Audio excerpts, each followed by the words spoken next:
a la unidad 3, del cual van a tener que rendir un examen dentro de un par de días.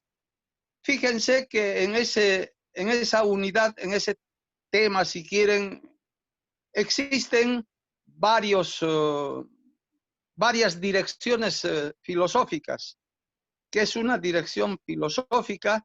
Una dirección filosófica es la posición que toma el adepto y, ante todo, alrededor del maestro o del que ha creado el sistema, el que ha dado su propia visión. Sin embargo, lo que yo puedo señalarles es que cuando hablamos en esta unidad hemos incluido, por eso se van a fijar ustedes, si no estoy mal, hemos incluido a partir del Renacimiento a los pensadores más o menos hasta finales de la época moderna para iniciar ya la época contemporánea. Me explico, para que lo entiendan bien. Para poder entrar a analizar estos temas de las direcciones filosóficas, escuelas, sistemas, hay que explicar muchas cosas, pero de esa manera se comenta: posición filosófica, sistema filosófico, orientación filosófica. Pero hay que hacer las aclaraciones necesarias, porque en algunas de ellas existe un profesor o un maestro alrededor del cual gira todo el sistema. En otros son simples representantes. Yo ya les voy a ir aclarando. Sin embargo, para que ustedes puedan entender, todo esto lo tienen ustedes en sus esquemas. No se olviden. Si quieren orientarse bien, lo tienen en sus esquemas. En la parte introductoria de sus esquemas, incluso he intentado yo incluir un esquema que no está en el texto este que hemos hecho. He incluido, que dice lo siguiente: división de la historia de la filosofía o del pensamiento filosófico. Y para que ustedes entiendan cómo se divide el pensamiento filosófico, lo que hay que saber es cómo se divide la historia de la humanidad. Por eso que les dije yo a ustedes en los instructivos que no se olviden de averiguarme las épocas o las edades que transcurren el tiempo, o las épocas históricas. Por eso les di dos palabras fundamentales: el tiempo y el espacio. En cuanto se refiere al tiempo, la historia ha dividido en 4 grandes épocas, que ustedes lo saben: la edad antigua, la edad media, la edad moderna y la edad contemporánea. Eso está en sus esquemas, por eso se van a fijar, para que se orienten. La primera parte, la edad antigua, no lo he tomado en cuenta, no porque no tenga interés ni porque no tenga importancia, sino por el factor tiempo. Tampoco he tomado a representantes de la Edad Media. ¿Por qué? El factor tiempo. Imagínense, en un semestre no se puede llevar teoría del conocimiento, una introducción, teoría del conocimiento y todo lo que es historia de la filosofía. Entonces, por esa razón, hemos saltado directamente a la edad moderna. Y en la edad moderna hay que tratar de especificar, hay que tratar de subrayar una etapa muy importante: el Renacimiento. Ahí justamente estamos empezando. De ahí, en esta clase vamos a hablar un poco de lo que ha pasado, todo el movimiento filosófico en la Edad Moderna. ¿Cuándo empieza eso? Más o menos cuando termina la Alta Edad Media y estamos entrando a los años, al siglo XIV, XV. Estamos entrando años 1500, 1490, etc. Ahí se va a gestar un gran movimiento llamado Renacimiento, que precisamente su inicio, su germen, donde se macera todo este movimiento, está en Italia, en Florencia. Entonces, el Renacimiento es una etapa importantísima que pone fin a la Edad Media y que da inicio a la Edad Moderna. Por eso que yo lo he tomado como una etapa especial. Haciendo una comparación que ustedes van a saber esto con mucha exactitud en psicología, sería algo así como la pubertad. La pubertad es un tiempo muy cortito en el desarrollo humano. Termina la niñez y luego hay que entrar a la adolescencia. Pero entre la niñez y la adolescencia hay una etapa de cambios orgánicos, sociales, etcétera, una serie de cambios. Lo mismo ocurre más o menos en la parte social histórica. Termina la Edad Media y empieza precisamente un nuevo movimiento para dar fin con esa etapa que es la Edad Media, la Edad Media Alta, que se llama también en filosofía la patrística, la escolástica. Entonces, se inicia en la Edad moderna con el Renacimiento. ¿Y qué es el Renacimiento? Ese movimiento que pone fin, y para que lo entiendan, pone fin a la Edad Media y da inicio a la Edad Moderna. Existen evidentemente muchos autores que cuando hablan del Renacimiento lo incluyen dentro de la Edad Media y dicen que la Edad Media termina con un gran movimiento que es el Renacimiento. Pero hay otros que dicen que la Edad Media, que la Edad Moderna se inicia con el Renacimiento. ¿Por qué hago todas estas aclaraciones? Porque ustedes pueden leer otros libros y pueden confundirse y quizás pueden decir se ha equivocado el profesor, etcétera, etcétera. Yo hago esta aclaración. No lo tomo yo ni como parte de la Edad Media al Renacimiento, ni como parte de la Edad Moderna al Renacimiento. Al Renacimiento lo desligo tanto de la Edad Media y de la Edad Moderna y lo tomo como una etapa sui generis, como una etapa importantísima y de características muy particulares. Entonces, esto es importante. Dentro de este movimiento llamado Renacimiento, los años 1500 adelante, o 1400 y 500 adelante, también dura un corto tiempo. De ahí que nos interesa este corto tiempo. Podemos nombrar una serie de representantes en esta etapa. Por ejemplo, podemos nombrar en el campo científico a Kepler, a Copérnico, en el campo político a Giordano Bruno, en el campo religioso el movimiento luterano, el movimiento Calvino, etc. Hay un montón de representantes. En la pintura, Leonardo da Vinci, también en la tecnología, etcétera, etcétera.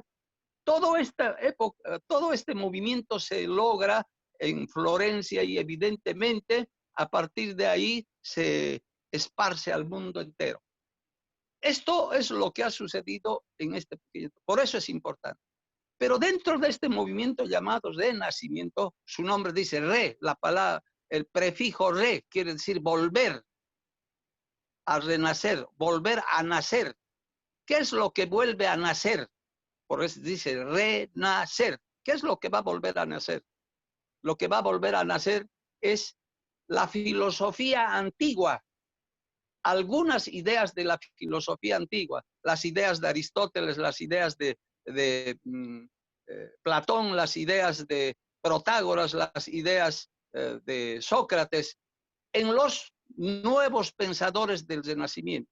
Miren lo que pasó hace, diríamos, 10, casi 15 siglos atrás, los años quinto, sexto antes de Cristo, en el siglo XIV, ya de la era cristiana, surge este movimiento y por eso esto tiene importancia y por eso lo llamaron Renacimiento. Aquí es lo que yo quiero destacar, que esta época llamada Renacimiento tiene un subrayado importantísimo. Se gesta en ese mismo movimiento, si vale el término, un submovimiento o un otro movimiento llamado humanismo. Esto es importante. ¿Por qué? Porque se va a dar fin con todo lo que es la teología y la imposición, la vigencia la supremacía de la religión, de la iglesia, y va a tomarse en cuenta con mayor preponderancia al ser humano, al hombre. Por eso ese movimiento llamado humanismo. En el Renacimiento se le da importancia al hombre. En cambio, en la Edad Media se le da mucha importancia a Dios. Por eso se habla de un teocentrismo. Dios está en el centro. En la Edad Moderna, con el Renacimiento, se da lugar y se empieza con el humanismo, ¿no? El centro de atención, el problema central del ser humano es el hombre. El hombre con todas sus virtudes y con todos sus vicios, con todos sus defectos. Entonces, por esta razón me detengo acá y hago esta pequeña, un pequeño repaso histórico para que ustedes puedan entender. ¿A quién debemos tomar en cuenta nosotros? Hay muchos autores que nosotros podríamos citar, detenernos, pero el tiempo no nos va a dar ni todo el semestre ni todo el año, porque es amplísimo. Entonces, ¿qué es lo que hemos hecho nosotros? Hemos seleccionado a un pensador muy importante dentro de este movimiento que surge en Inglaterra. Y precisamente este movimiento lo hemos directamente lo hemos señalado al pensador inglés que dio lugar a que muchos le confundan incluso como empirista y que no lo es simplemente un empirista nato, sino por el contrario es un sujeto que de alguna manera da lugar a que él inicie este movimiento en el terreno filosófico para que justamente se pueda comentar y se pueda hablar mucho de este pensador. ¿De quién estamos hablando? Estamos hablando del humanista Francisco Bacon. A él lo toman como humanista, lo toman como empirista, racionalista, pero para mí es la bisagra importante que abre la puerta para entrar al mundo moderno y cierra por atrás la puerta de la Edad Media. Por eso lo tomo en cuenta yo a él como pensador, como filósofo. Bacon es el personaje central para nosotros después de esa historia. ¿Qué es lo que he hecho hasta aquí para que no se pierda? He dividido la historia en 4 grandes partes. Les he dicho por qué no tomo en cuenta la primera parte, Edad Antigua ni Edad Media. Ahí me he detenido para hacer una diferencia y entrar a la Edad Moderna. Me he detenido en el Renacimiento. En ese movimiento renacentista he señalado a que ustedes tengan mucha atención que también surge un otro movimiento, dentro de un movimiento, otro movimiento llamado humanista. ¿Y por qué? Porque el Renacimiento y el humanismo ponen fin a la Edad Media y dan inicio a la Edad Moderna.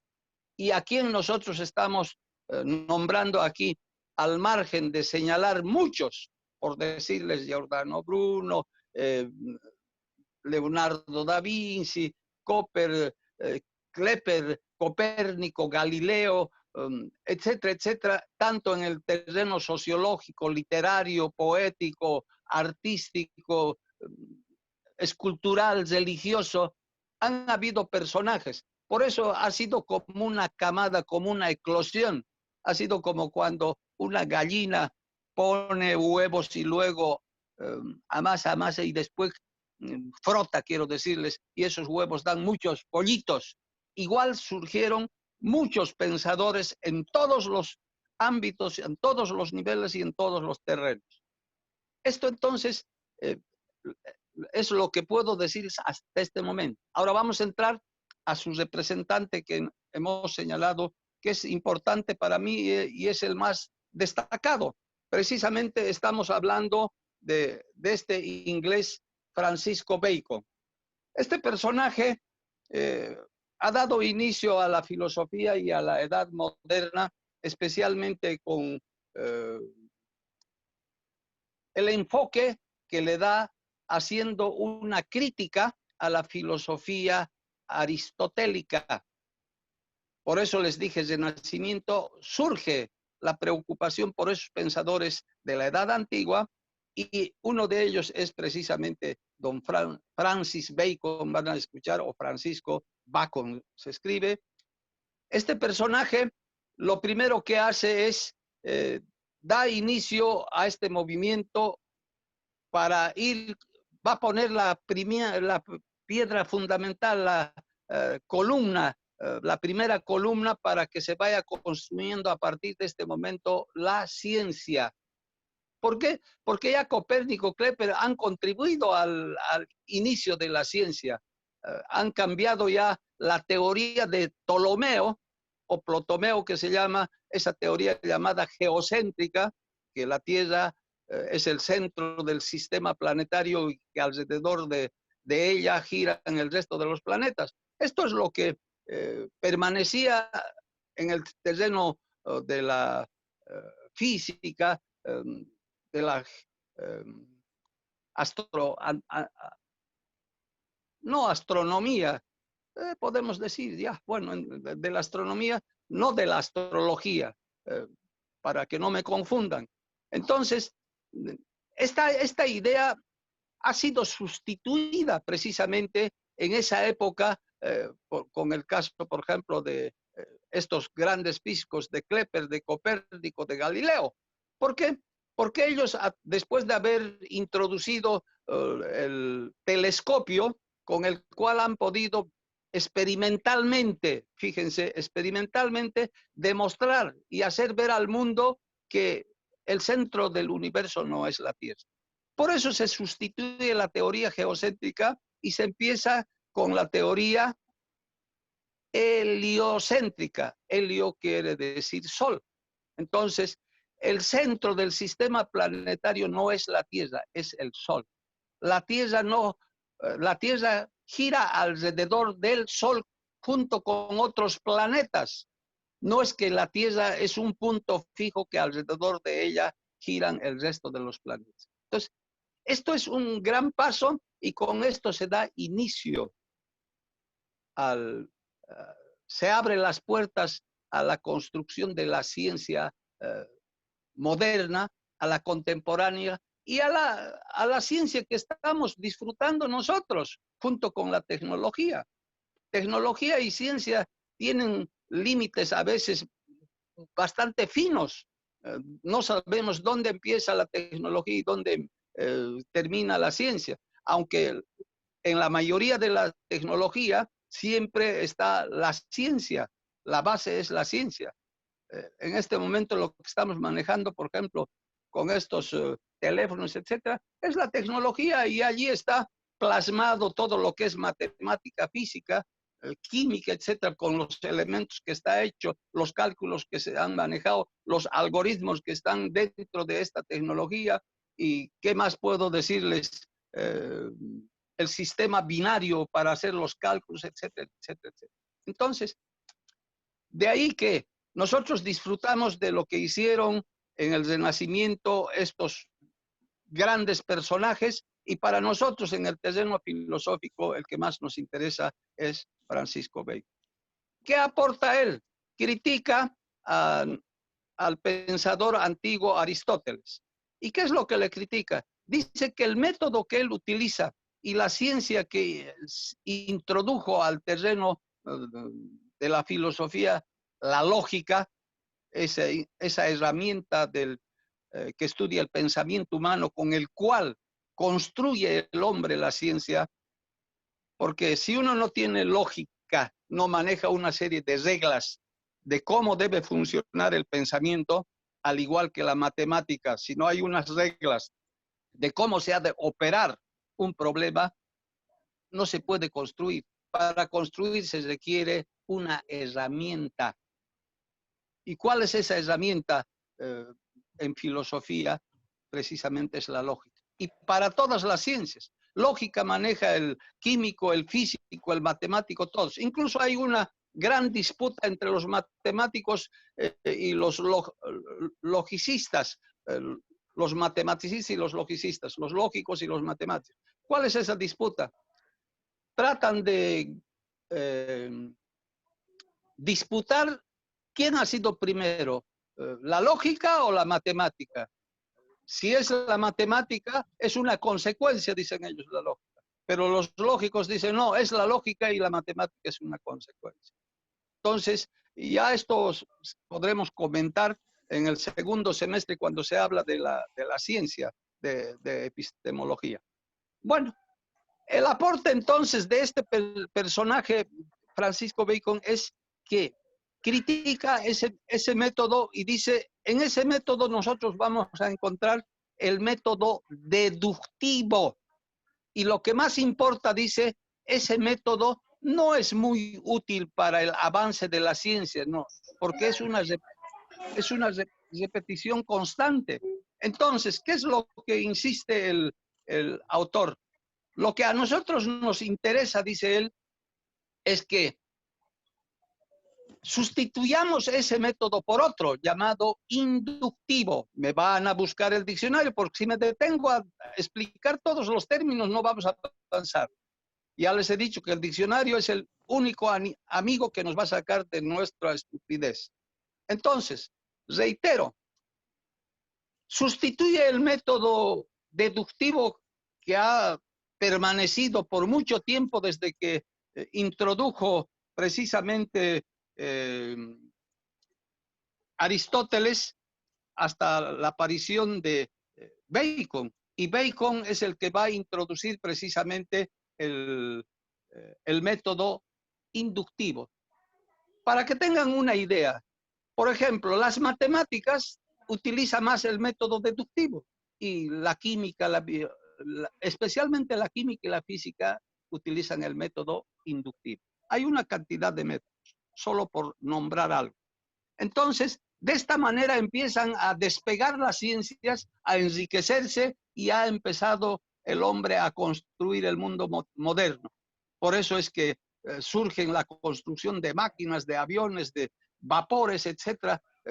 La edad moderna es un descubrimiento y un invento de muchas cosas. Por eso es un mundo rico. Y el mundo que estamos viviendo, esta época actual, contemporánea, estamos viviendo los años 1900 al 2000, que ustedes son ya de este nuevo milenio, precisamente también es una maravilla, porque lo que no se ha hecho en tantos miles de años se está haciendo en este último siglo y en este decenio que estamos empezando.